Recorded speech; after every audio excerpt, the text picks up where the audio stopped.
Electricast. There are people out there all across the country pushing boundaries to grow the game of golf. Like champion speed golfer Lauren Cupp, who plays faster than anyone else. And Will Lowry, whose work in the golf community inspires more kids to get into the game.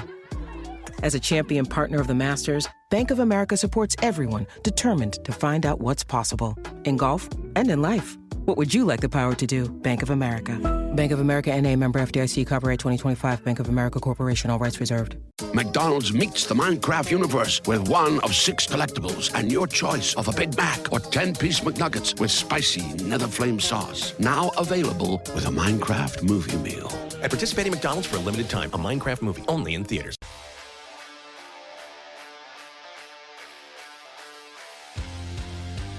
Ladies and gentlemen, it's the Power Rankings. Oh my God, it's week 9. Week 8 is done. It's dusted. It's dead. It's gone. Election next week. Don't forget to vote. If either of these two guys were running, they'd get my vote. The Real BK, Bob Kelly, Hollywood Ray, Rayshawn Buchanan. Welcome, gentlemen. We're going to talk about the NFL. We just wrapped up a lovely MTP Boston, which also exists on this feed. We talk Celtics, we talk Pats, we talk week 9 predictions, but we're going to get into the nitty gritty of the NFL season. Big news this week. Indianapolis has officially replaced their young, up-and-coming quarterback on performance with Joe Flacco. Joe Flacco is now the Indianapolis quarterback. Bobby, would you have done it? He tapped out of a game. He was a starting NFL quarterback, and he tapped out of a game because he was tired. Yes, I would have done it. He was 10 of 32. Not a great look.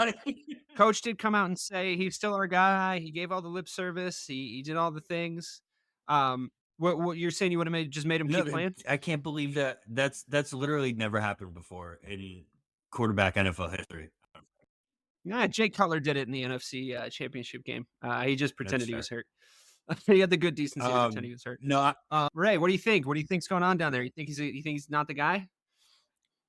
Well, I mean, I'm biased to him because obviously he's a Gator and I'm a Florida Gator fan for college football, but really fun to watch at times. Absolutely. But the thing is, him coming out last year, when there was a lot of talk about him, being, pushed into the first round, I thought that was a mistake because I'm just like, if the word raw had a picture in the dictionary, it was going to be a picture of him. And funny enough, if you go down a little bit and you find raw dog, it's a picture of me. Crazy. There you go. Well, he should have been a day 2 or day 3 pick. No, it's awesome. I love it. But this might be, if it's not the end of his career, it's probably going to be close to it, especially in Indianapolis. I think his coach made the right decision by not bring him back on the field, because you can't let that be the precedent saying that, hey, you could quit on me mid-game and think that, you still have a locker room. So I thought that was the right decision, but it's not a control that, once again, it spiraled out of hand that quickly. But yeah, we get to see the new Broadway Joe do his thing. So we're going to see how it unfolds. Yeah, it's tough. Joe Flacco is basically the Grim Reaper for quarterbacks now. He comes in and he's going to make it. Not only is he going to replace you and play better than you, he's just really going to rub in that you had the weapons, you just didn't know how to use them. So I do feel a little bit bad for Anthony Richardson now, because I do actually think Joe Flacco is going to probably look pretty good despite being like 1,000 years old. But he just seems to have this superpower. So, and he already looked kind of good coming in for him. He was better. For injury. So we saw a little preview of it already this season. Yeah, and has won multiple games for the Colts. Yeah. Speaking of better, the Ravens wide receiver core is now better. In other news, Deontay Johnson has been traded to the Ravens. We're going to have to stop opening up the show with trade talk soon. The deadline's approaching. Teams are making moves. This I would classify as quite a big one. Lamar's got no excuses now, Bob. I mean, at this point, right? Like, he's got weapons everywhere. How do you think this is going to go for them? I kind of like the idea, like to your point, just the look of him in the jersey. I like the idea of Deontay Johnson in a Ravens jersey. I think it looks good. It's a slap in the added bonus for the Ravens, that it's an extra slap in the face to the Steelers to bring him back to the division on your side with a pretty legit QB thrown to him. So what do you think? The Ravens have lost multiple games this season because of their wide receivers dropping balls. So, I mean, it's a good pickup. It's been a problem in Baltimore for years. So bringing Deontay in, Deontay's got great hands. He always has. I do kind of like the idea of sticking it to the Steelers. That kind of gives me a little bit of Well, you do it every week by not putting them in their proper place in the power rankings, but we'll talk about that a little bit later. What are you a Deontay Johnson fan, Ray? I mean, I like his game. I think, but I feel the same way as Bobby. I can't. I hope that there's a way that he, when they played in a few weeks, that he's able to just go crazy against Pittsburgh. I think that would be awesome. But I want to say that Pittsburgh traded him away to Carolina, if I'm not mistaken. So, which is basically right now, football purgatory. So It's a I'm tough I'm place glad. to have to go play your football. That's for sure true. It was mean. It was Right. mean of them. So yeah, so I'm sure there's never been someone happier to leave from Carolina to go to Maryland. So I'm sure that he's gonna do well out there. It's a nice addition for him, Bateman, Zay Flowers. Yes, Mark Andrews is still the featured guy there, but I Dude, would Tutty's say, last week. That's all I'm yeah, saying. He can still do stuff. I know yeah, he's he's I know still a problem. To me, I feel like, Isaiah likely has become more of that, he's a wide receiver. Let's be feature. honest. Yeah, right. But I'm saying, like, just his big body, more of that Jimmy Graham, Jeremy Shockey type of Yeah. tight end. Vertical. Um, Yeah. yeah, exactly. That big vertical threat. I So like him a lot. I'm a big fan yeah, of his. good weapon there. So yeah, like I said, 22 is still the guy and still doing a lot of great things. Yeah, they're shaping up to be a really good offense the second half of the season. All right, gentlemen, it's time to cross teams off. Let me tell you who we've already done it to. The Jags, no surprise there. The Panthers, stinky, stinky place to play your football. We just talked about it. The Raiders, wouldn't gamble on them, Las Vegas or not. The Browns, Browntown, despite defeating the Ravens. Fun, though. Jameis is fun. I know. They're at Jameis is always least fun. This is fun every year when he comes in. they're at least going to be back on red zone. Jameis is going to do exactly what he did in New Orleans. He's going to do exactly what he did in Tampa. He's going to come in and he's going to throw 11 touchdowns and 11 interceptions. It's going to be a lot of fun for everybody. I absolutely agree. Does not change the fact that they are crossed off as fuck, and I'm not worried about them coming back. The 2-6 Pats, glad we didn't cross them off. Almost crossed them off last week. We had Mike on here stomping his feet, yelling, just carrying a pitchfork, leading an angry mob up to the Missing the Point offices. One Manhattan Plaza, Manhattan. Here in Missing the Point, penthouse. And what happened? Mike at the bottom shaking his fist. Oh, man. Got to cross off the Pats. Got to cross off the Pats. And then they go and beat the prodigal son of the NFL and Aaron Rodgers. And you know what? I'm immunized. I'm immunized against that hatred. And I'm really glad we didn't cross off the Pats. Now, listen, we talked a lot about the New England Patriots in the show. If you want to go and talk about them on this feed. But, Ray, you're not surely going to advocate for a team coming off a win to be crossed off, are you? No, not yet, but we're super close, man. We're real close. Like, it's not something where Drake Maye might be that guy. Hear more about it on the other feed. It's like we're literally hanging on by a thread here. So I mean, listen, they came off a gutsy win. Like I said, you can hear more about that on the MTP Boston show that we just did. But yeah, I don't know, man. I just think, to me, they've showed some promise at times, but yeah, we'll see if they're able to string something together. But yeah, they're closer to cross-offs, but they live to fight another day or another week. They're still firmly here fighting in the gladiatorial pit, which is the worst teams in the NFL. The cross-off list, I'm Missing the Point. But definitely do go listen to the deep dive on the other show. It's on the feed. It's for your listening pleasure. It's us. We're doing great. Bobby, any case you want to make for crossing off the Pats, or is it just fun to let it ride? I think we let it ride. Just especially because it causes Mike pain. Yeah, because it makes Mike mad. Pain. Love it. Love it. I really have enjoyed that. We crossed off the 1-6 Titans, which they're going to play the Patriots. So it might be a loser leaves town match. We'll see. I think if the Pats lose to the Titans, we might have to take them out back behind the woodshed. I mean, that's just absolutely. I mean, at that point, the joke was we might start losing credibility. You know what I mean? All right. Titans are already crossed. The 3-4 Rams. The Rams are probably team most likely to crawl out of this pit and get into the honorable mentions. Puka's back. Cooper Kupp's back. Definitive Sean McVay with his 1997 my third grade class spiky up hair being like, hey, we're going to trade Cooper. Okay. We're going to try and win some games. I like Sean McVay. I like Cooper Kupp. I like Puka Nacua. I like the Los Angeles Rams, even though it's still weird for me. They're not the St. Louis Rams anymore. I am betting on these guys crawling out of the cross-offs for at least a little while. They're fun to watch when those wide receivers are on the field. Yeah, guys. no, for sure. Absolutely. I like it. I like it. We'll see what happens with the Los Angeles Rams. 2 and Yeah, 5 Saints. I'm a Matt Stafford guy, so I want to see him do well. Yeah, yeah. So I mean, now that he's not in my division anymore, and I do think there's ways to beat him, and he is 1,000. We are seeing his age I think, these Right. days. We are definitely seeing his age these days. But you know what? He's still a gamer. You know, like I still appreciate that he was like playing tough out there. His banged up old man body. You know, you get to a certain level of respect with me when you've taken that many hits and you can take him in a certain way, and you get up and Mhm. keep playing. He's a rub some dirt in a guy. I like him a lot. That being said, the Saints are awful. They will not come marching in. They've been smashed again. Can we cross these off, Bob? Yeah, Can we the cross Saints these are guys done. off? I know that they were in the power rankings at one point. Well, I mean, this fall from grace should be studied.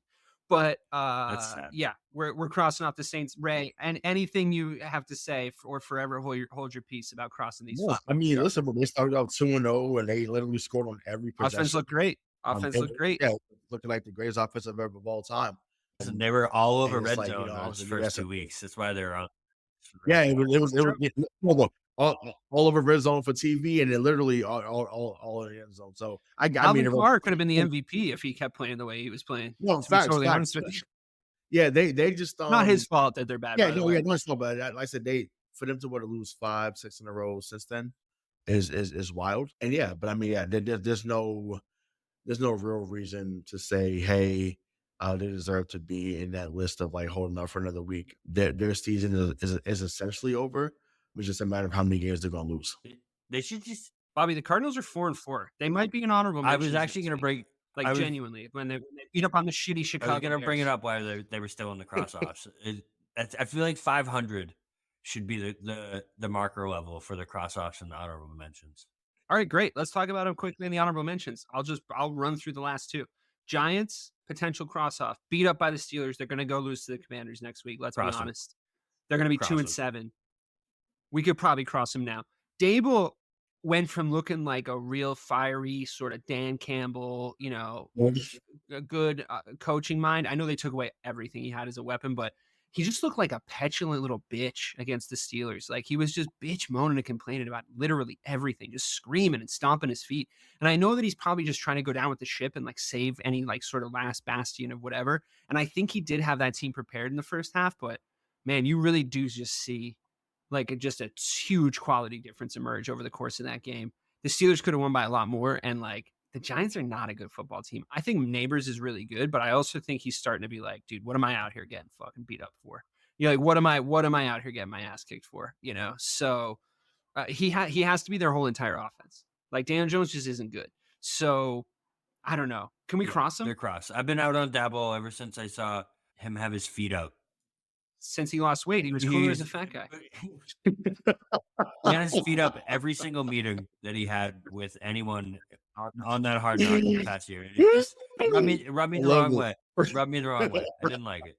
I just, you looked like Fair enough. an asshole. He had a weak handshake. He didn't make eye contact. He had a weak handshake. He didn't call me Mr. Kelly. I mean, you know, I just didn't like your prom date. That's hilarious. Well, That's funny, man. Wow. Yeah. See, I'm gonna keep the Jets uncrossed. I'm gonna keep them uncrossed. Wow. I think that they should be a cross-up, but apparently they're the favorites against the very high in the power rankings. Yeah, that's tough. How that's is that tough. possible? So I'm starting to worry that people know something I don't know. You know, I mean, maybe they think once Devontae starts to get comfortable. But I'm like, even then, it's been 2 games where he's got 6 catches for like 75 yards combined. Like that's is I mean, once you fire your coach, though, like, have you ever seen a team have a good season after that? No. But I mean, also, but additionally, I personally think, and I think this dude is talented. What I'm about to talk about, but I think that it was real weak of us on Reddick to now all of a sudden once you got Devontae Adams to be like, oh well, yeah, I'll play, guys. Once again, what message are you sending to the locker room that you wanted your holdout, you wanted your money, you wanted your trade, but once they get another talented player in there that you felt was going to raise the stakes for you guys to start winning games, now you want to come back and play like that. That's super soft. That place super is just weak. so dysfunctional, Like, man. it's a joke. That's one thing on a laundry list of problems that they have over there, and it like starts at the top with Rodgers, right? Well, Like the guy just he's toxic. Yep. But that's why I was so mad, or I have been mad that we didn't find a way to stay competitive down at Route 1. And like I said, it's not going to be a whole picture show, but I'm saying like the AFC East was just really Buffalo to worry about. Everyone else has been, kind of up and down. So I just felt like you got to find a way to get it done. But once again, I absolutely love the fact that the Jets have, fell this far from grace. And once again, like Shannon Sharp said, couldn't happen to a better guy. So it's Honestly, great. It's great. Just on that note, like the franchise in the AFC East, and this is probably a reflection of the bitterness I built up during a certain period of my football watching life, but the AFC East should be fucking ashamed of themselves. Like they collectively were so bad for the entirety of the Patriots' dominance. Like it's not the Steelers being good where they get beat up by every other team in their division. It's not the Packers being good where everybody plays them really fucking hard, like every single time they play them, like even if their teams aren't good. That AFC East was just diabolically bad in the 2000s to the 2010s. They just had nobody. You're watching Mark Sanchez trot out onto the field against Tom Brady. You know what's going to happen. And it's just like, I really think it's you have to admit it's a contributing factor in the 6 Super Bowls because, like, I don't know, they could walk 6 games a season, like that. So you're coming into the playoffs feeling fresh, healthy, and winning. Bye weeks, no matter what. Bye weeks, not like they're playing year. in the AFC North. Well, that had been right. That had been the argument I think for years, and I understand why. It's not the Pat's fault. I'm not. No, I'm saying I understand that was I understand why that was the first point that was usually made in those arguments. But then when I gave my retort, when I would say, well, look at what they did to the NFC teams too. Everyone got the work. Everybody. It wasn't like, oh, once again, yeah. Was it cool to be in the AFC East and know that you could get 5 to 6 wins a year? Absolutely. But when they went across the pond, so to speak, and played against NFC teams, with the exception of the Giants and I'm trying to think maybe 2 other teams, it was quiet. It was quiet for a lot of teams. So that's very true. It's very reminiscent of what the Chiefs do now. Whenever they venture over to the other conference, it's just about being the best teams. And you're right. I mean, it's hard to say. I'm not criticizing the Patriots because I do agree that Tom Brady's hands were rated for everybody for sure. But I think that the rest of those organizations, like this is the best those 3 teams have ever been. Yes. You know what I mean? Like in our lifetimes. So, and they're all still like, Buffalo. Okay. They've got some. They're going to be the kings of that division now, because the competition's piss poor. Like they're still a flawed team. They're still. They also have the best quarterback in the division, so that matters. Are we Are officially calling the Jets the most disappointing team of the last 10 years? I think they are. No, I'm not disappointed at all. Not I feel like great about them like being shitty. Expectations. As far as the expectations go, absolutely. Yeah, absolutely. That was a big letdown for sure. Yeah, you can't come in and basically they were painting it as like, oh, like, well, all of our problems will be solved when it comes back, and then obviously, try to stay healthy, and you got guys like Breece Hall, and they're right. They were legit 4. They were 4-4 last year with Zach Wilson at this time. 4-4. And Zach Wilson was playing some diabolical quarterback football. Like he was playing some bad football. So it just really goes to show that, and once again, this has been said, this has been a recycle point the last week and a half, but it's accurate. People saw what Brady did going to Tampa, or you see what Peyton Manning did going to Denver, and you thought that, I could replicate that too. No, you can't. Because those are the 2 best quarterbacks to play this game. Almost exactly. 2 of the best. So almost exactly what everyone said was going to happen in New York happened in Pittsburgh instead. Yep. Right. Like on almost every note for the last few weeks, you can see it. It's like veteran QB comes in. Is he going to be the last piece? The defense is good. I mean, it just if I described to you exactly the Jets storyline, they got a veteran QB, but he came in. It doesn't really seem like it's working with the head coach. The head coach got shit canned because it was like going the wrong way. Well, you would not have said that was the Jets. You wouldn't have guessed Jets coming into this. But I mean, you see what Aaron Rodgers' toxic personality does to these teams. Okay, we're not going to cross the Jets off, but they are hanging by a thread, so to speak. Mm-hmm. Bobby, the 3-4 Cowboys, they were beat by the Niners. They didn't look altogether awful. The defense looks better. They're playing the Falcons. The defense looks better. That's The defense did look better. It did look better. It's not as if you don't have good personnel there. I think what I'm still taking from the Cowboys season, and tell me if I'm wrong, is it wasn't your coordinators last year, because those guys seem to be finding success elsewhere quite a bit when it comes to the defensive coordinator. I think Mike McCarthy might not be a good coach, and I know we sort of hit on this every week. I think he's been propped up by good football minds in the past, but you're now under 500 to start out a season for the first time and since we started this podcast, I think. And I just want to know what sort of your outlook is on everything, what you want to see him do going forward. And were you encouraged watching that 49ers game, or was it just It's more the of the same. same? And you know, No, it's the same bullshit. I mean, even it looking like it was a close game was kind of a facade. You know what I mean? They got dominated in that game. it was a little bit of a true game. I Yeah, agree. they got dominated in that game. It was never actually really close. Dak Prescott is making the same stupid fucking mistakes. It's the second time Dak has done that too, right? Where he kind of looked like he was going to come back, but not They- really, and then it just sort of Dude, they do tapers this out. shit every year, and it's just, I feel like it's a broken record of me with this team every goddamn year. It really is, because the thing is Blu-ray over there. It was the Dak. He doesn't have it in the red zone anymore. He really doesn't. And the diabolical interceptions that he throws are just unbelievable. Mike McCarthy and his West Coast offense, bro, needs to go. I don't know what the fuck is going on there, but every year it's the same exact thing. You see the issues that are there and they don't address them. And then it's the exact same thing in the season where it's like, listen, we addressed all these. We knew that these were the issues you needed to address in the offseason, and you don't.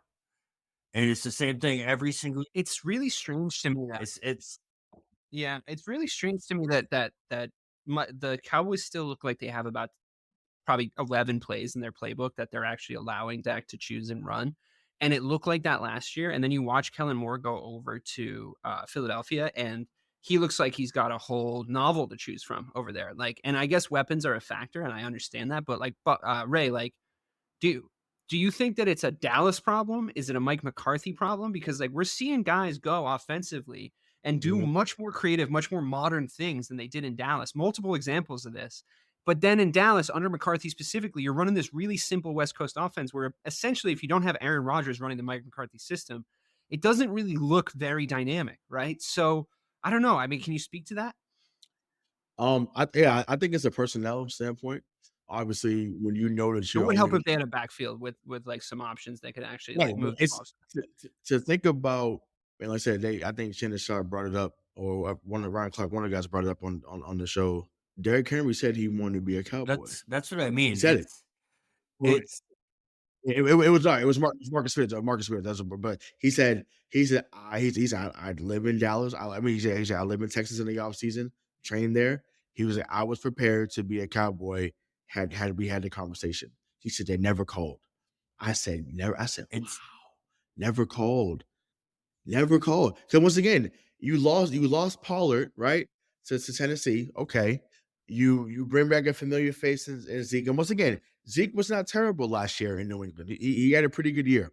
But not with an empty running back room. You can't. No, like, right. He's not an everyday down, every down back anymore, right? Get that, cool. But 22 still is.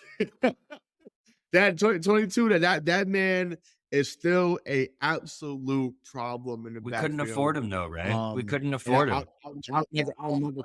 We couldn't afford him though. That's what Jerry said. Yeah, they must have known they must have known where those Dak negotiations were going. Unbelievable. I mean, essentially they must have known, right? Like that their salary is going to get blown up. $6 million, Bobby. $6 million. You tell me $6 million. He's not worth $6 million. Didn't he get like 13? Yeah, it was like 2 years, 22 mil, something like that. Something like that. But I'm like, I'm sorry. Like you know what I'm saying? He ended up getting more for Baltimore, but I'm saying he legit would have taken less to be in Dallas. And Jerry said, no, I'm really good, bro. That's what I'm saying. Like guys that would have took the discount, you're like, nah, I'm straight. That's wild. I'll be honest, you're lucky you missed that because it was during your time where you went insane. So you just completely missed all the lack of movement of the Dallas backfield. When I went to see Bobby in the hospital, listeners, I was like, do you know what's going on with the Cowboys? He was like, no. I was like, that's good.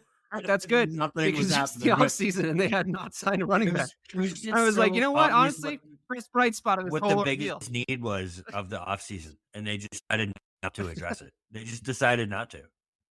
You know that Right. meme? Right. You know that Right. meme of like the cartoon character standing there with a stick, like poking a snail, being like, "Come on, do something." That was the entire Dallas Cowboys offseason in their backfield. Mhm. And I'm not discrediting Dowdle. I think he's a good. Wait, Dowdle. Which one's the running? No, Tolbert's the wide receiver. Dowdle's the running back, right? So Yeah. Dowdle, I like. I think he's a really tenacious runner, but it's very like he's like a great RB2, I think. Like a really, really, really top one. He's not Tony Pollard. Tony Pollard was really he runs in a really tenacious and like specific way where he can make plays for you when Right. the play breaks down, when he can be dynamic. The level of dynamism that you lost by losing him was quite a lot. I don't know. I guess it's like, let's see if Dak can. I don't know. I mean, CeeDee Lamb's still a top 3 wide receiver. I think he's sick. I think he's got great hands. He's got bad body language on the sidelines every week. I don't know. I don't know what's going on down there, but I feel like it's on the brink of. He's got bad body language because Dad's throwing unbelievably horrible interceptions every single week. It's every single week he throws. He throws the worst one. Crazy. I feel like every time I have CeeDee Lamb in our fantasy league, and I feel like every time I watch him live play for my fantasy team in real life, I'm like, he could have 75 points if Dak Prescott would just like put the ball in the right place. Like it's upsetting. But hey, listen, we'll check back in on them when they go and lose to the Falcons. Or what do you think, Bobby? No, You think they're going to win? They're going to lose. Okay, well, sorry to bury the lead on the predictions on the other show, but Ray, anything more to add on Dallas before we move on? No, I just think that they should look to be buyers, before next week's deadline. Totally. I think that they are in desperate need of a wide receiver badly. I don't know if there's any running backs out there, but I feel like you need to go get another running back as well.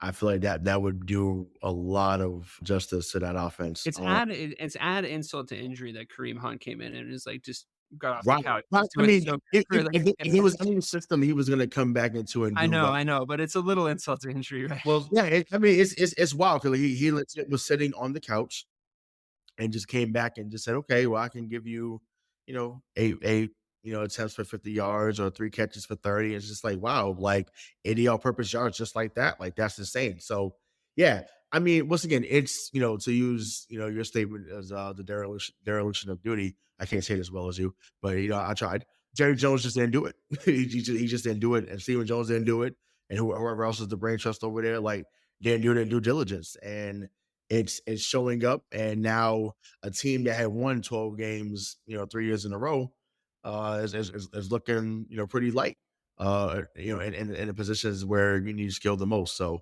if I'm Jerry Jones, Stephen Jones, I'm on the phone saying, "Hey, what would it take to get X, Y, Z player?" So we'll see if they actually do something. But we'll see how Jerry believes in the team. Because if so, maybe he gets something done. If not, then they'll have to wait until the off season. Yeah, I mean, deadline moves. I think it's a really good point. I think, Bobby, that's basically your last hope. I think if they need to actually go and make a splash in the next few days to address some key areas, and then maybe they can salvage this season because they do still have a lot of good players. And you're right that the defense was looking better week on week. So we'll see. I'm not ready to write them off yet, but we should show them a photo of the cross-off section. We should just post a photo of the cross-off section in the locker room. Just let them know they're fucking flirting with it.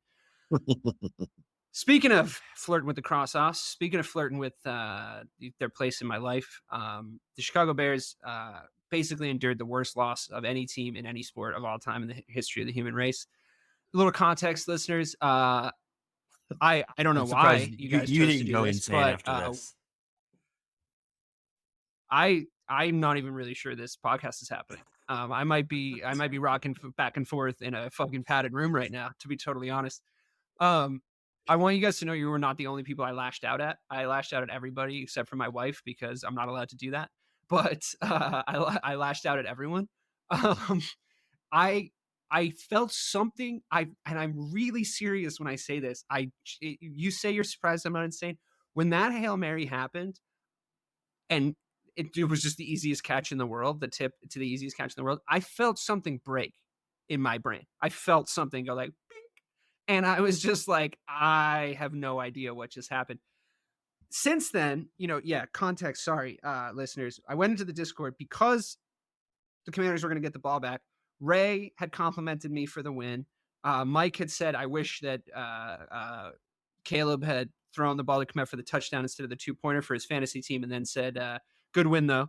And then Bobby was like, wow, bottom of the division at fucking 5-2. It's crazy.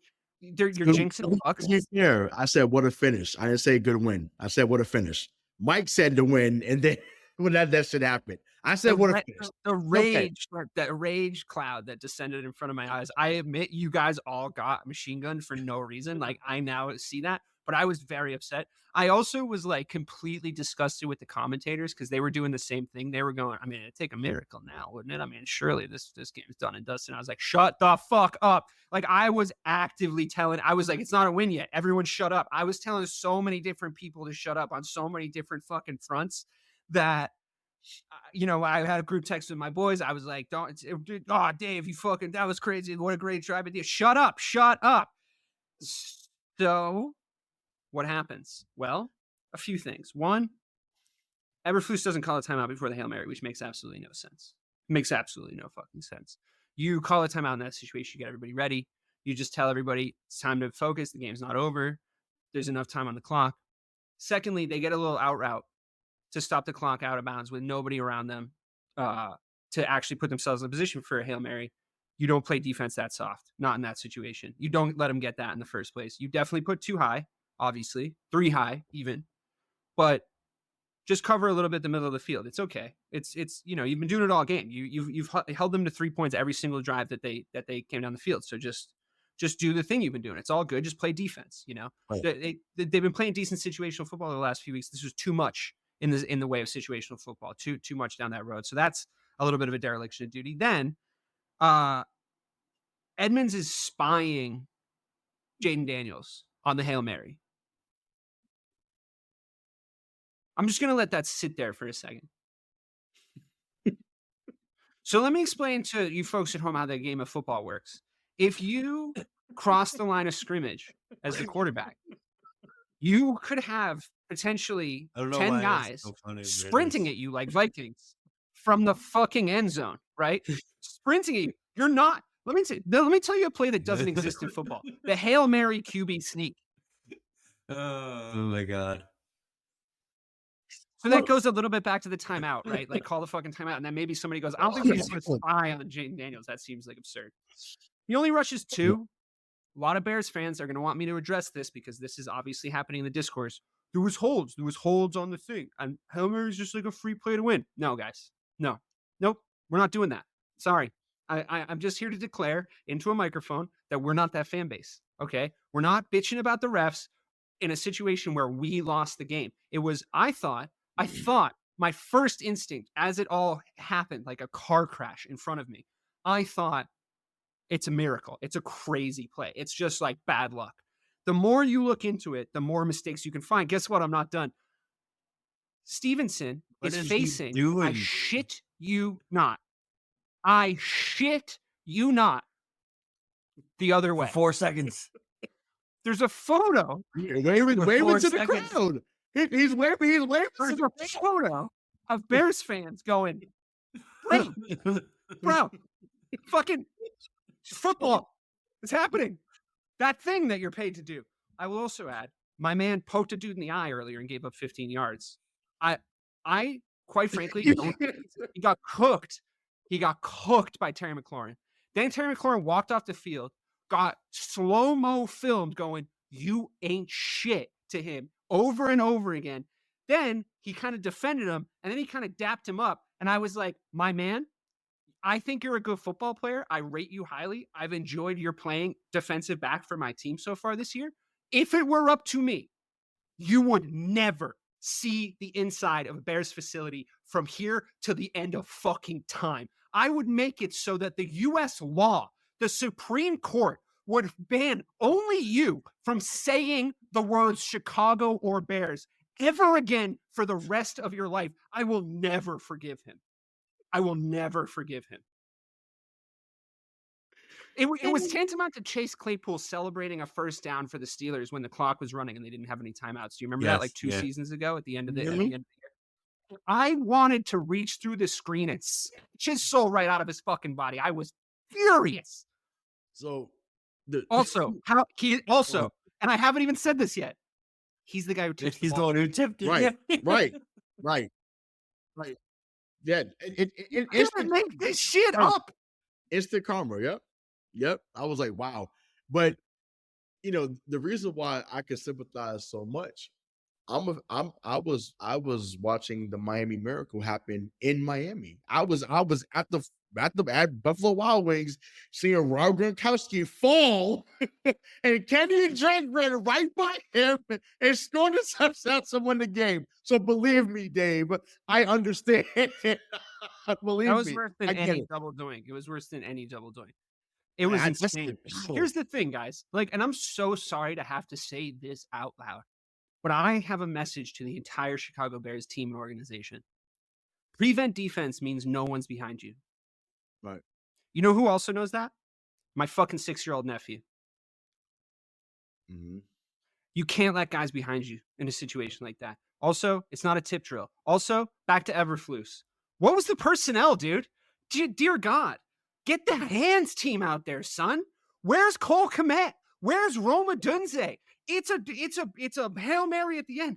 Where are all my 6'2" motherfuckers that can jump out of the goddamn stadium on the bench watching their fucking team lose? It's a special teams play at that point, Matt.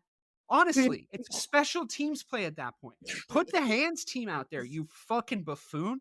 They looked completely unprepared. For that situation. And I was just talking to my wife about this. I support 3 teams with a real diehard passion in 3 separate sports. Liverpool Football Club, who are a soccer team. The Boston Celtics, who are a basketball team. And the Chicago Bears. Now, 2 out of those 3 teams hang fucking banners. They fucking put trophies in closets. So my outlook is that of sports royalty most of the time.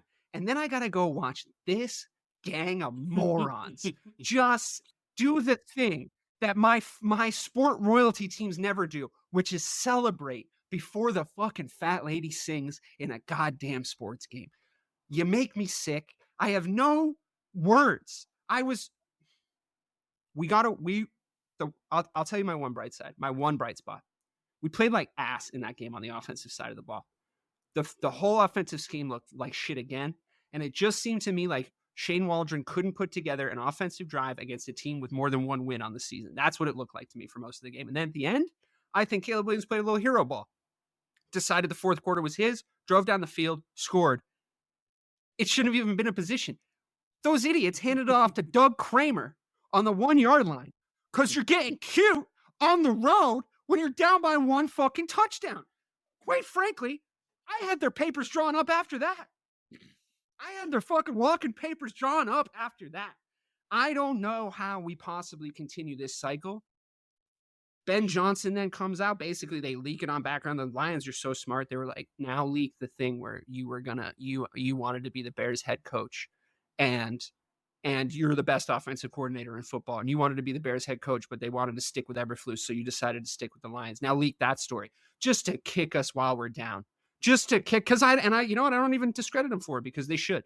This team deserves every level of ridicule that they got this day. And you know who the guy I feel bad for is? I feel bad for Caleb Williams, a very clearly talented guy who should have had a game-winning drive under his belt, and now he doesn't.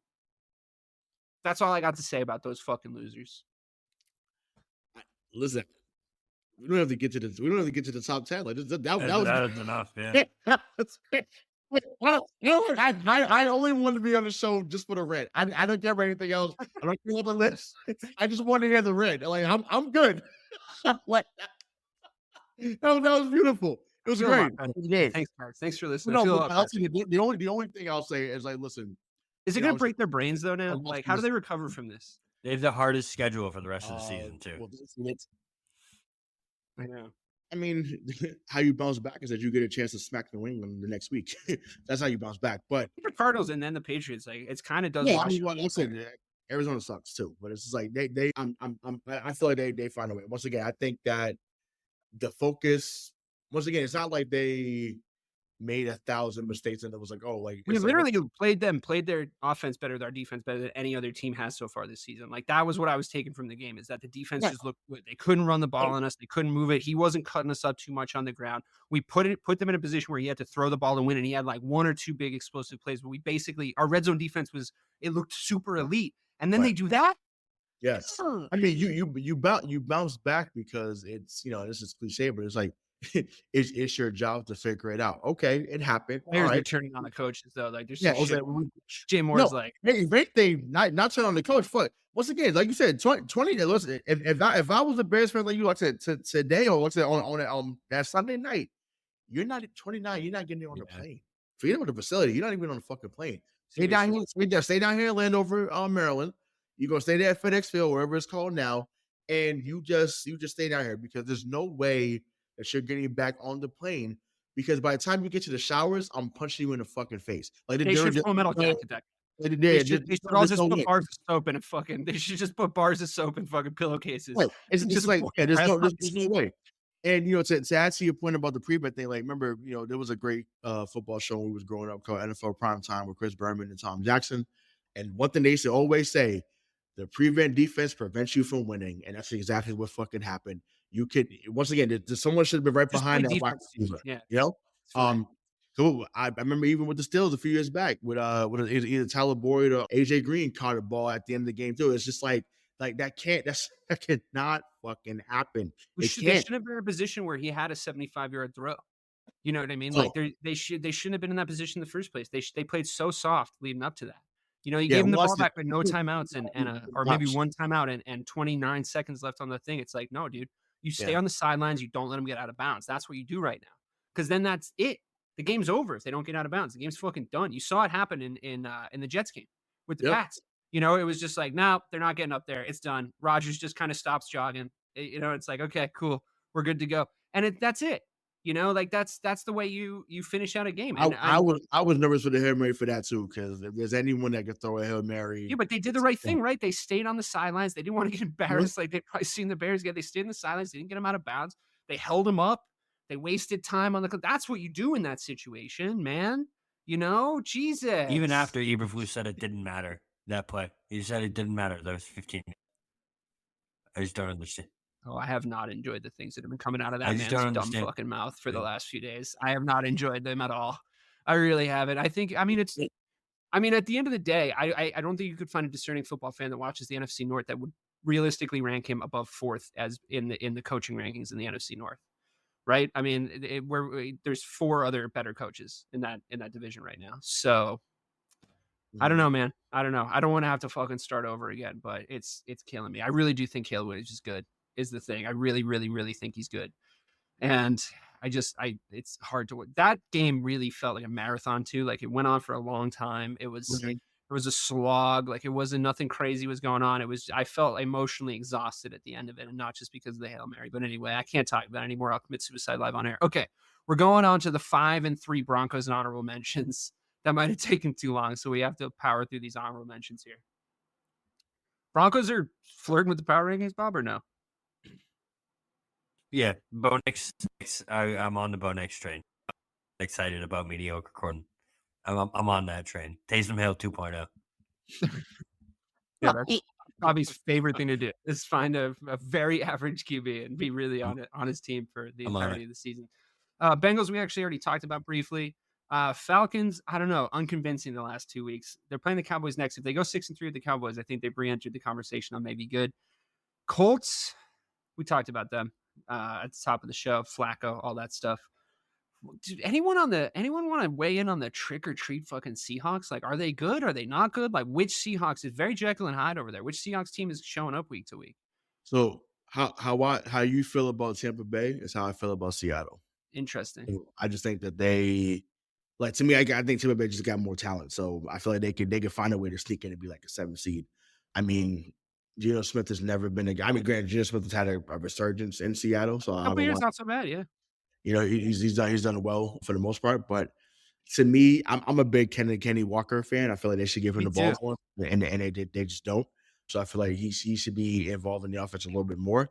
I think having that balance for Gino would do wonders for him, especially at this stage of his career. So, but I don't know. I just feel like they make some plays at times, but they're not consistent enough to be a team that you look at them and say, okay, they can be in that 6 or 7 seed come playoff time. Yeah. Yeah, I'm a little worried about them. I mean, I really do. I have a soft spot for their team because I like them. Like I like DK, I like Tyler Lockett, I like Eddie Walker. I like a lot of their weapons down. I like their tight end Font. And I Yeah. like Geno Surgeons, but I think you're right. Like they just come out and lay eggs sometimes, and it's just a little concerning. I can see them being in that Bucks, Falcons, Seahawks tier, I guess, right? Like they're sort of, not amazing, but not good, but there's very up and down. Chargers, but Bobby, you mentioned something about the Chargers on the last show. You really think Harbaugh's got those guys cooking over there? I think defensively they look locked up, and I really do think it's proven that coaching was their issue last year, but maybe even more so than we thought. And we thought it was a lot of their issue, to be totally honest with you. Are you a Herbert guy? They're finally. Of course, I've been a Herbert guy since he came in the league. They're finally playing Harbaugh ball over there. Oh yeah, for sure. They're finally playing Harbaugh ball, and it's just it's the right brand of football for this team. I love J.K. Dobbins out of the backfield too. He's really showing out. Yeah. I still think that probably not this year, but I would be really interested to see what they do in the offseason. They're very interesting going into the offseason, coming out of next offseason team. I think they could go from strength to strength. Niners, again, I mean, we say it every week. Like they're not going to be in the cross-offs, but they're not going to be in the power rankings. I mean, I know they're 4-4 now. They're a different 4-4 than say like the Cardinals or the Bucks. Like of all the 4-4 teams, I would probably put them up a little higher. I also still think they're probably a little bit better than like say the 5-3 Broncos, maybe even better than the 5-3 Falcons, but probably not as good as any of the teams that more wins than them. And I think it makes sense that they're not in the power rankings still. They're very injured. It's going to happen when you put a lot of injury prone guys on the team. We sort of said this was going to happen, right? So I don't know until they start getting guys back, and really until we know what McCaffrey's status is going to be for the second half of the season. I don't know. I don't know about them yet. I don't think they're making the Super Bowl. I don't think this is the same team as last year, but they're always like a little better every week than I think they're going to be despite their injuries. So we'll see. Bucks, they lost the Falcons. They're injured. Chiefs next. They're probably going to go under 500 next week. Yeah. I hate to say I told you so, but fucking, the Bucks, like I know that they're not terrible, and I'm not saying they're terrible, but like when people start to get excited about a Baker Mayfield led team, I point them to all the other years that he led a team. Well, no, I mean outside of 2020, but I think with him, he's obviously and once again, this is the notion for most quarterbacks, but especially someone like him who didn't have a great first stint of his career. Quarterbacks like him have to have everything around them look right and go right. So when you have Evans and Godwin healthy and Cade healthy, Yeah, he can execute. he can throw it over the parking lot because he's talented enough to get to the ball when those guys are out there. So yeah, he can run an offense. Like I'm not saying any variation of those guys not being out there, obviously is where him or any other quarterback would get exposed. So once again, I was only high if they were healthy, but like not being healthy, coupled with how Baker performs as the season wanes, it's not a recipe for success. So, and like I said, well, them about to face Kansas City, we talked about it on a previous show, but yeah, they should be 4-5 come Monday night, and it's like it might go downhill from there if guys aren't healthy. Ladies and gentlemen, the Philadelphia Eagles have officially made it onto the power rankings this season. They look like they might have that offense figured out, guys. What do you think? Saquon Barkley, Hurts keeps vulturing his touchdowns in the red zone, but they're scoring. Jalen Hurts, 4 TDs. He's moving with his feet. The guys are starting to click. What do you think? I mean, the Bengals are a decent team. I thought that was a good performance. I think they're warranted here at number 10. I think it's finally shown. Yeah, Bob? they're finally showing exactly who they are. Sirianni, I feel like they win despite. He's such a clown. They win despite him every single week. That's my opinion on him. I just feel like Kellen Moore's offense looks like it's yeah, rolling, exactly. And if the Bengals, I still think the Bengals are going to make the playoffs in the AFC. AFC stinks, so I feel like beating up on them as bad as they did is better what it looks like. Yeah. Ray, would you categorize these guys as contenders to come out of the NFC this year still? Yeah, I mean, when healthy, it's a good team, right? And like Bad Bobby said, coach, right, bad coaching, but I'm saying like sometimes the talent supersedes what the coaching is, right? though. Mhm. And I mean, of course, obviously, once you get into the playoffs, there's guys that's going to scheme a little bit better, but it goes down to who wants it more, right? I feel like they've heard the chatter about how weak they've looked at times, meaning Philadelphia, and some teams have thought it's been sweet. They thought it's been real sweet against them. So I think they're starting to figure it out at the right time. But also, when you get AJ Brown back, when you get Devontae Smith back, and once again, obviously, Barkley has done really well in his time there. Auto weapons. Yeah, a lot of weapons, and they're well on their way to starting to catch fire. So, it's deserving for them to be where they are. And I think if they keep winning, obviously they'll raise up the list pretty quickly. Well, a great contrast being the team going the other way, plummeting from number 2 as an all-time high in the power rankings. The Minnesota Vikings are here at 5-2, they having really fallen from grace in the 2-game skid. Bobby, you've executed these fucking guys. They're one loss away from leaving the power rankings. They were in second place last week. What happened to the Minnesota Vikings? A pretty bad loss to an okay. It's funny because you keep talking about Sam. If they lose to the Colts, we're fucked, Oh yeah, right? if they lose to the Like, Colts, they're coming off. They're coming Jesus. off for sure. You keep talking about Sam Yeah. Darnold, and I feel like that's the reason why I plummeted them. Is the Sam Darnold trick or treat is finally coming out to play, and it's only a matter of time before the NFC North really takes a toll on the Vikings. You know what I mean? The NFC North is the toughest Yeah. division in the entire football league. So Well, I mean, who was it that exposed him? It was the Lions. The Lions came out and were like, "Nah, like we're the dogs in this division, dude. Like we're gonna show you." And I expected that to happen. I fully expected it to happen. But I do think they're down on a downtrend just by nature of their 2-game skid. But Ray, you think they can crawl back up these PRs? What do you think? I mean, I think obviously I think they have to win this week, obviously. But even then, like if they won this week, I feel like maybe you jump up to 7-6. Like it's not something where Right. you jump up It's not to beating the Colts is just going to keep you alive. It's not even yeah, going to you know make what I'm you saying? So I feel like now if they won like 44-10, maybe you get up to like maybe 5, maybe, but nothing higher than that. Once again, they just have to go back to what's been working. So getting the ball to Justin Jefferson, it seems like Jordan Addison is having a KJ Osborne moment. He feels like he needs to be free. So maybe they get him up out of there to another team. But yeah, they just have to keep the weapons open. Is Hawkinson still there? Is he still there over there? yeah, And he's Yeah, hurt. yeah, Minnesota? he's Yeah. coming back. So to me, I thought TJ Hawkinson was baby Gronk, so I felt like you should be I getting think him they the get ball. him back in like 2 weeks. Yeah, so I So think make a big that, difference. Yeah. that's a game changer there. So I feel like the more guys you get around, I don't know, once again at this stage, the better he'll look, obviously. So, but yeah, I do think, like I said, if they have a convincing win, they have a chance not only just to stay afloat, but to move up a little bit higher on the list. But not ready to give up on that whole They're the train just yet. opposite of the Eagles, All right, fair enough. where they're the, I mean, yeah, they're perfect little twosome down here at 9 yeah. and 10. To be honest, Mhm. juxtaposition. They're like Tom Sawyer and Huck Finn sitting nicely down here at 9 and 10. I have to, I really haven't taken issue with your rankings, Bob. I really think that we've been on the same page a lot over the next few weeks, but I'm going to have to ask you to defend something here. The Packers are 8, the Steelers are 7, the Ravens are 6, and the Commanders are 5. Just moving the Packers aside for a second, we'll talk about them in a second. I understand why they're at 8. I don't think that beating the Jags should really do much for you, but I really think it is, if I'm looking at it, probably more about the Vikings losing and dropping a little bit than it is about the Packers winning. So I think that makes sense. The Steelers being below the Ravens and the Commanders, I actually think I take issue with. Now, obviously, we operate on different sides of the spectrum here, but you were the one that's put that phrase into my head last week, that Russell Wilson looked like the missing piece over there in Pittsburgh.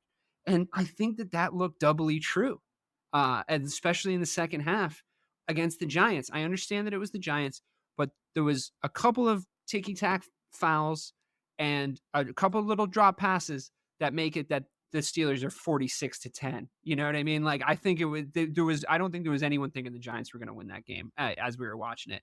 That offense can now move the ball, and the defense is still as good as we thought that they were. So to me, if you compare that to the Ravens losing a game and they're inside this division that Pittsburgh is pretty historically dominated. I know it's different teams now.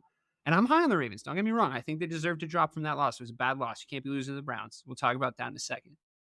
But the Commanders, if we're being honest, like the Bears put a lot of stuff on tape. I'm mad at them, but they put a lot of stuff on tape about how to do things against that Cliff Kingsbury defense, which I did tell you guys starts to happen to Cliff Kingsbury defenses as the season progresses. Things get put on tape and that he doesn't make huge offensive adjustments. Also, he has a rookie quarterback. I'm looking at this Commanders team. They got pretty fucking lucky that the Bears are a pack of idiots. And all of a sudden they're number 5. I think the Steelers looks like a more legit number 5 candidate for me. Now, I think you could still put the Commanders above the Ravens, but I don't know. 5 for the Commanders, I feel like they're going to get found out. I think I don't know. I'm so biased because I'm so deep into it after last week. So maybe I sound insane. Tell me if I sound No, you insane. don't sound insane. I feel like I got excited about that Commanders win. That's what jumped them up because you know what I mean? It's because I can't. No, the Commanders, Jaden Daniels looks like a legit MVP candidate. He really does, man. I know the Bears played the bend don't break defense the entire game. They let over 5 drives into the red zone. I just feel like when it comes to the Steelers, Russell Wilson is the missing piece, but they're not jumping up over the Ravens yet. Not quite yet. Ray, would you agree with any of my sentiments? I mean, I think maybe if you put Washington at 6, maybe I think that's still, but 5 or 6 to me is accurate. I do think that not just only this show, but I think there's a lot of shows that do power rankings. We probably had them around that same slot because of how they won, not necessarily how they looked the whole game. And yes, to the Jaden Daniels point, he looks for real, right? No, he does. I'm gonna say, and it's just like he is someone that obviously has given them hope since RG3, 12 years ago. So I mean, how proud was I of the Bears defense for keeping him quiet for 99% of the game? Yeah. I mean, stat wise, once again, obviously, if you looked at the game, you see what happened. But stat wise, I felt like he did better than Caleb in the moment. But like I said, defensively, like I said, they didn't do enough. Meaning Washington at times, but they're I don't looking know. better defensively, though. I mean, I think he's starting. Yeah, no, for sure. I mean, once again, I don't see them dropping off from 5 even next week when we do this because of who they're facing. Like they should put up at least 30 on the Giants this week. So to me, I'm just like they're a team that they've got consistently better for the most part each week, and they're just riding the train of Jaden Daniels. So, but like I said, 6 could have been an argument, but I don't have an issue with 5. But I do agree with the Russell Wilson thing. I do think that he's been a guy that it's exactly what they needed, and like I said, Justin Fields probably won't see the field again over there unless something happened to Russell. I understand what you're saying. I understand what you're saying about the Commanders. I just couldn't put them above the Ravens. So I do get the point about the Commanders. So I do. But like, are you not seeing what I know that you guys both fucking hate the Steelers for different reasons, but like I'm looking around at that defense and there's studs everywhere. Larry Ogunjobi, Cameron Hayward, TJ Watt, Patrick Queen, Alex Highsmith, Minka Fitzpatrick, Joey Porter Jr. Like these guys are all really elite at their positions. That defense looks special, and all they needed was the offense. There's a little pixie dust around there all of a sudden, I think. Are you not seeing it? Are you not feeling it? Are you in denial? No, no. Listen, Pittsburgh has always been talented. That's not. But now they look like they've solved their last few problems all of a sudden. Don't you think? I mean, once again, when you name off that many guys on the defense side of the ball, with all recognizable names, they're all selling jerseys. Right. It speaks to their commitment to get back to what their calling card was, which is being a tough note defensive team. I think that in a lot of years of Roethlisberger, they catered everything offensively because he had gotten so good offensively that he could throw for 4,500 yards. But the first Super Bowl he wins on the back of his defense. Well, right. So the Brady. So I mean, I get it, but it's just like that. No, it's not a knock on Roethlisberger. It's just that like you get the last 2 times the Steelers have won the Super Bowl. One of them is because they had an elite defense. The other one is because they had an elite defense and an elite offense. You know what I mean? So it's yeah. And like I say, we're close to getting a third one in 5 years. And Right. so, so that's that. But yeah, I mean, listen, they'll be there. Once again, this is the Russell Wilson that I had raved about a couple of years ago, and now he's back on the map, and I love it because I've always Him been a and fan. Arthur Smith look like a fucking match made in heaven, to be totally honest Yeah, with you. yeah. And that's another thing. We talked about Dallas earlier in the show. You know, it's and I get it because they had Najee Harris and whatever. But I'm like, if you're Arthur Smith and you had him in Tennessee, how do you not reach out to Derrick Henry and say, "Hey, I we know. need you, big dog. We need you. They have We a need you." lot of running backs, though. They have a lot of running backs. I Yeah, mean, they but have I'm Najee like, Harris. hey, They have Derrick Cordell Henry. Patterson coming back. They have Jalen Warren. I know I know obviously Derrick Henry's Derrick Henry. I get it. Anyone losing the Derrick Henry sweepstakes, like, that sucks, right? I get it. Right, If correct. if it was there. And yeah, that's true. I think it's worse in Dallas personally. I really would rather see them trade for, because they look good and it looks like Russ can do what Arthur Smith wants him to do and what Mike Tomlin wants him to do, which is win these games, right?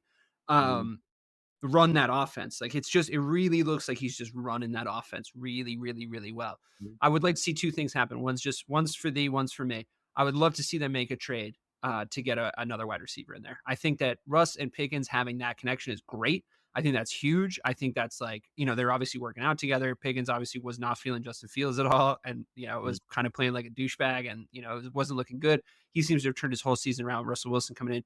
The other thing I'd love to see is just some design Justin Fields plays. Now that everybody's cool, and we talked about this last week on the Power Rankings.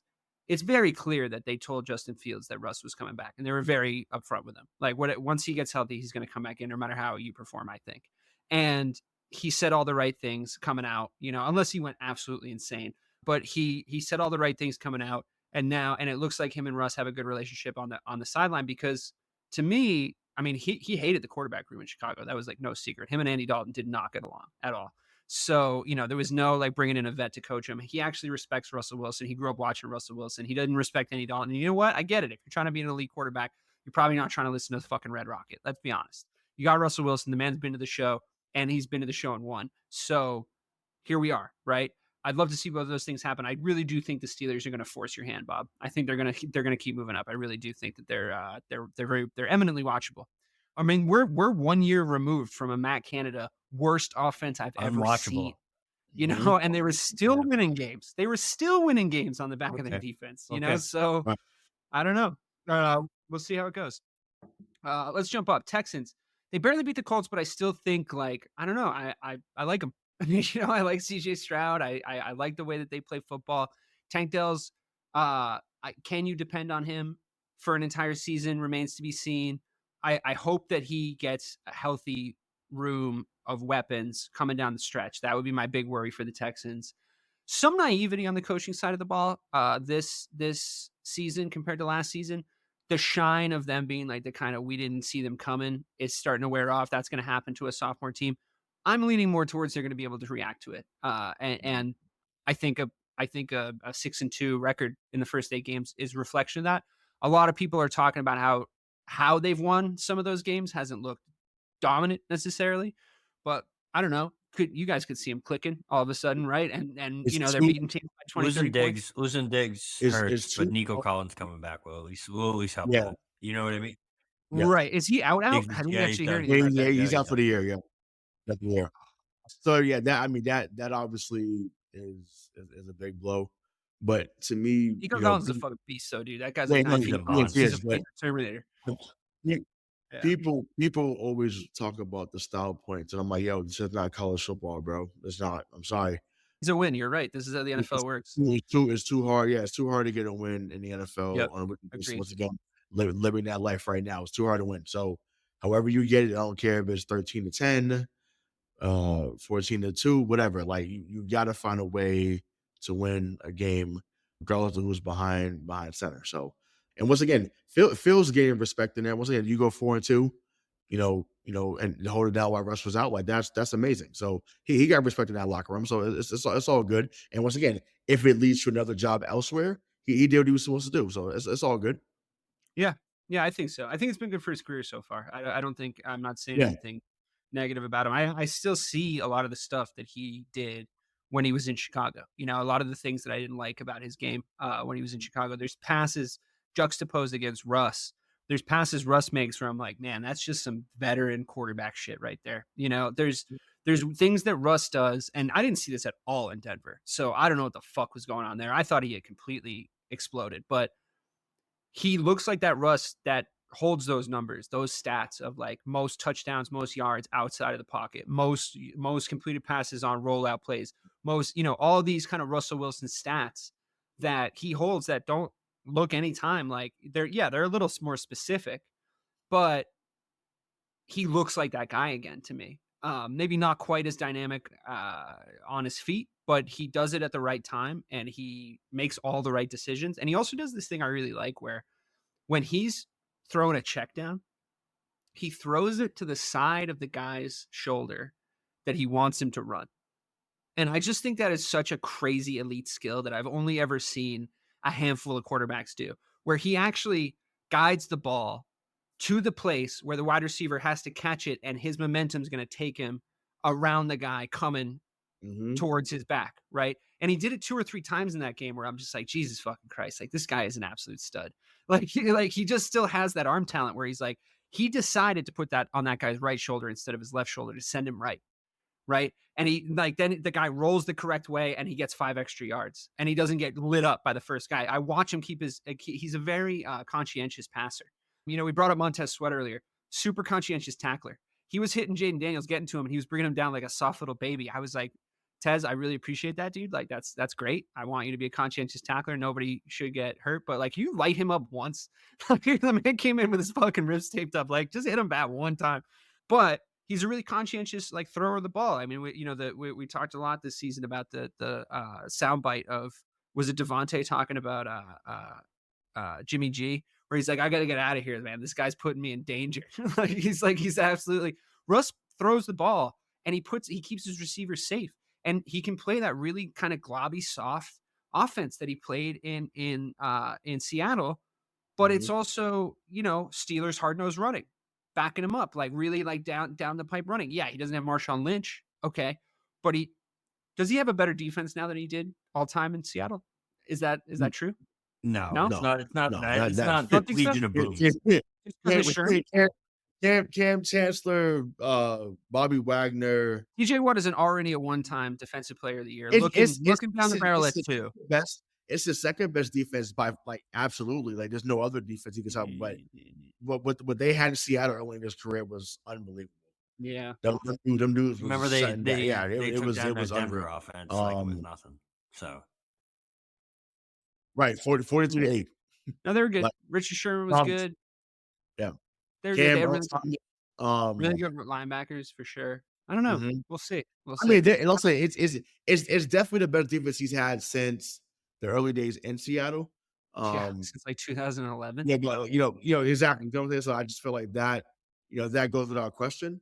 You know, to say otherwise would be foolish. But yeah, I mean, if what's wild, it just dawned on me. Maybe they should have traded for Devontae. Yeah, I was kind of saying him and Pickens would have been crazy. I kind of think they need a slot guy. They need like a really efficient slot guy. I was really pulling for Cooper Kupp when he was on the table, and now it doesn't look like he is. Because I feel like Pickens is a real sideline guy. He's a real kind of deep ball guy. You know, he's not going to get fed a ton over the middle. Maybe they called Seattle about his former teammate, Tyler Lockett. I think they were one of the best combos in the league when he was there. So Tyler Lockett's sick. Why not? Why not? I got his autograph on our wall. Oh, nice. Yeah, so love that guy. All right, well, let's take a look at this top 4 here. We can't play the game because it's 3 AFC teams, 1 NFC team. But what I do want to ask, and I'm going to ask you a leading question to sort of round out this show. The Texans, the Bills, the Lions, and the Chiefs. That's the list from 4 to 1. Of those 3 teams, Lions at 2, Bills at 3, Texans at 4, which one of those teams stands the best chance as of right now of dethroning the Kansas City Chiefs? Because to me, it's looking like gotta be the Lions, right? With that offense, and that's the only one that can actually out. If they play the Super Bowl next week, if they put Kansas City I mean, shit, we could even ask the question, which one of those 3 teams looks most likely to hand in their first loss? So, I mean, this team just keeps on fucking winning, but I'm just trying to make it not boring. Saying that the Chiefs are the best team in the league every week because they are. Bobby hasn't deleted the number 1 spot on the power rankings at all this year, unlike last year.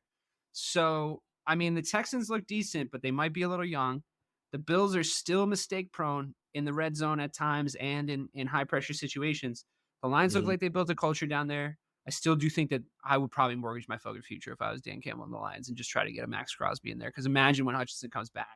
I mean, this is crazy stuff that they could be putting together over there. This is go for it on 4th down territory in the market right now.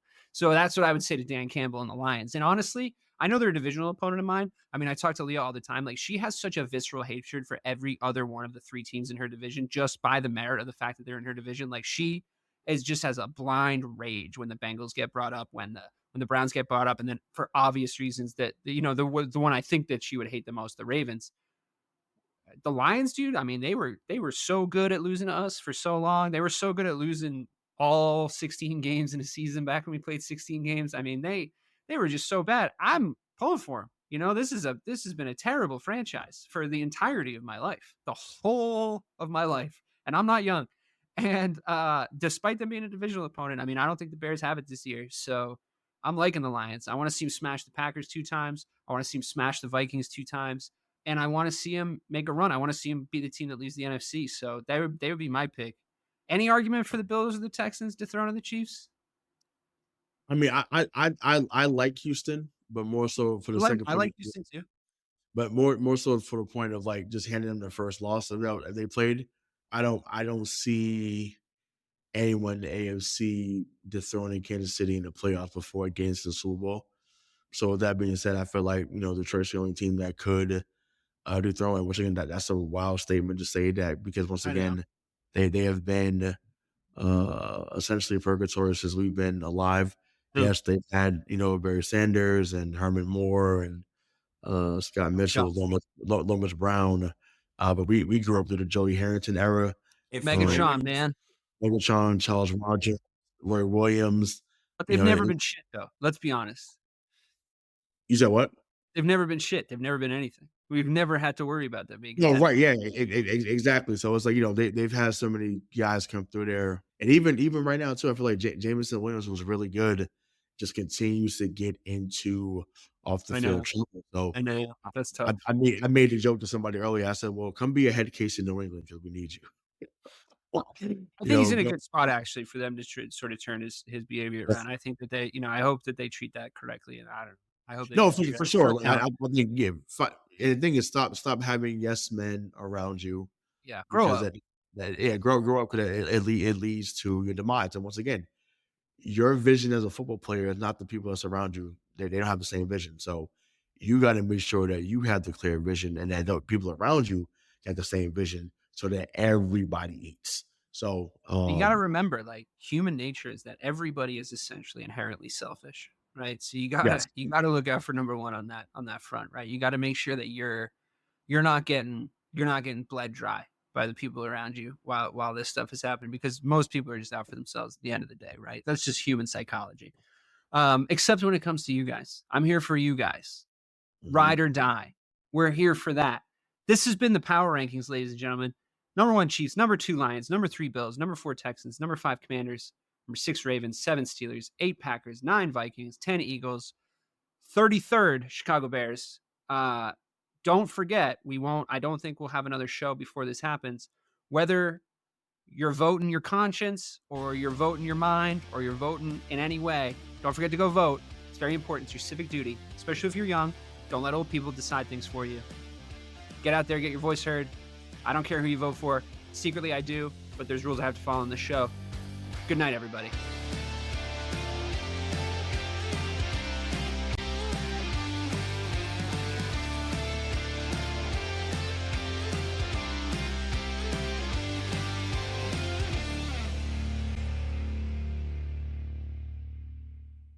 Hi, I'm Sherilyn Fenn from Twin Peaks. What did you do on your last Saturday night? Did you hear something? Toilet paper. There's none. Nada. The reserves have gone dry.